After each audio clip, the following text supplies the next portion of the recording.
How do you deal with the negativity online? Because I'm sure that was a part of coming back to the real world. What was that experience like? I think it was challenging. Like, it eats away at you, and I had a really hard time with it for a while. But with after thinking about it a lot and getting some great advice from other content creators and people in the space, Yeah. I just realized that I had to stop looking at it and refocus on myself and the person that I want to be, and show up in the way that I want to show up, and eventually everything will fall back into place. And that's exactly what's happened, right? It's just consistency kind of overrules all. You can have, people can talk badly on you online and spread rumors that aren't real or whatever it may be.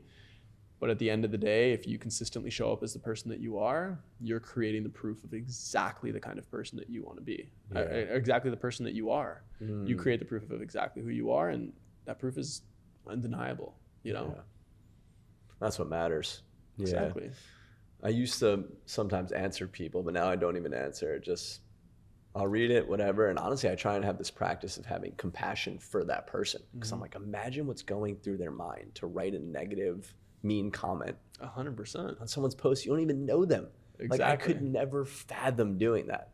Yeah, same. So then it's like, what kind of person would do that, right? It's like, they have to be going through some things in their life, and they're having challenges. And I think especially when you're spreading such a message of like positivity and love, and like you can do anything that you want in this world and whatever, I think if you are not living in that reality, it's a really hard thing for someone to tell you. Like, hey, you can live any life you want. You just have to make the decision to do it and show up in that way. It's like, no, like, I'm in this terrible situation. That can't be the case, you know?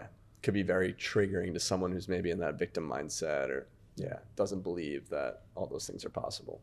Yeah. But I think eventually, like, those things fall to the wayside, and the people that really care about what you're doing and feel inspired by what you do, for every negative comment, there's probably at least a positive comment, or maybe, for every 20 negative comment, there's a positive comment. But if you're getting even one positive thing that's saying, this really inspired me to make a change in my life, this really changed the way that I think about something, I'm living something happier now, you inspired me to start running, is the one that I get a lot now. And that's awesome. For all of those, that's just so worth it. I don't care if people are hating online. If I can help even one person live a better life and be happier and feel closer to their goals and closer to living the life that they want to live, it's a worthwhile endeavor for me. I'm okay with taking the hate. Yeah, that's beautiful, bro. And I'm sure you get way more positive comments than negative ones. Especially now, fuck yeah. So you come back, you start to see what life is going to be like, a little sneak peek in the Fiji airport. What was that like integrating back into reality? So I was actually supposed to fly connecting through LA back to Miami.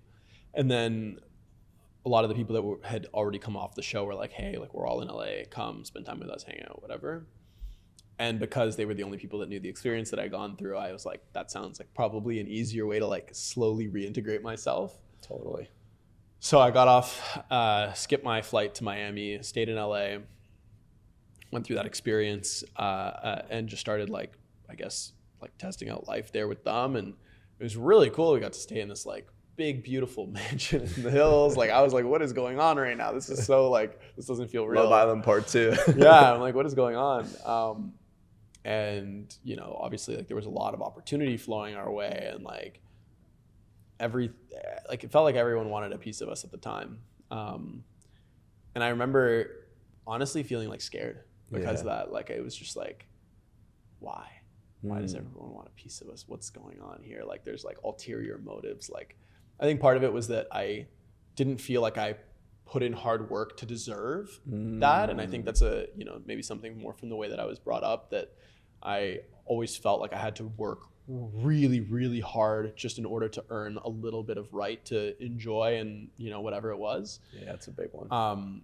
Which I've been like actively working on for the last while. But I think in addition to that, there's in LA, depending on the circles you're running in, it does feel like there's a little bit of a dark energy there. Yeah. It is a little bit transactional, especially when you're like fresh off of a show or something like that. And I don't know, I just felt that like weird dark energy. Everyone was like partying a little bit too much, not really working enough.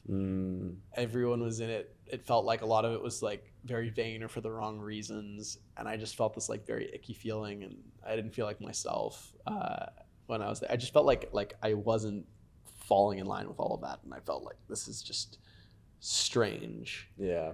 And so I think after like a week, I was like, I can't stay any longer. I gotta go. I gotta get out of here. So I came back to Miami. Came back to the promised land. Yep. Came back to my old apartment in South Beach in the Flamingo. And like that, life was normal again. It was so strange because I have such a strong community in South Beach that like, I mean, everyone already kind of knew me from before all of that, you know? Like there wasn't, especially in like the little pocket by the bay that we have, like most people are either like doing their own thing, like already like they're content creators or they're doing something like that.